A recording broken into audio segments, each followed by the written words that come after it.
حدیث قدسی دے وی اللہ وی ان ذکرنی فی نفسه ذکرته فی نفسی کدی بنده زه د ځان سره یاد کړم نو زه هم د ځان سره یاد کړم او کدی زه په یو مجلس او په بیټک کې یاد کړم ذکرته فی ملئ خیر من ملئه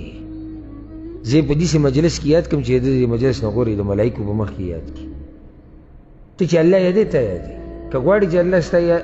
تذکیرو کې اسمانونو کې بس یادوي ډېر حدیث ګوره فذکرونی اذکرکم ما یادوي زه به تاسو یادوم فایده ما یادوي په راحته کې زه تاسو یادوم په سخته کې ما یادوي یو مطلب دا دی چې زما بندگی کوي زه به تاسو یادوم معنی زه به درته بخښنه کوم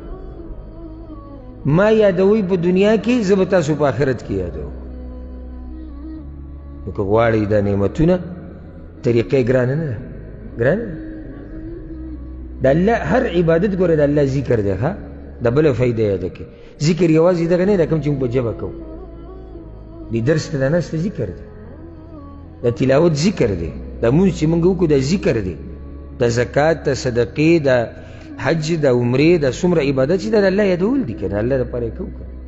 نو چې څومره الله یادوي دومره به تا یادوي دلته بیا دا فایده راغله او دا به بار بار زموږ مخې ته راځي الجزاء من جنس العمل څه چې کې هغه شان درسره کېږي تا یاد کو ته یاد کړې او چې ته یې هېر کړې تا به یې هېر کړي دې باره کې آیتونه را روان دي چې الله به مجرمانو ته ووایي قیامت په ورځ وایي نن همداسې هېروم لکه څنګه چې تاسو دنیا کې زه هېر کړی وم نو چې ته یې هېرې تا به یې هېر کړي چې ته یې یادې تا یادوي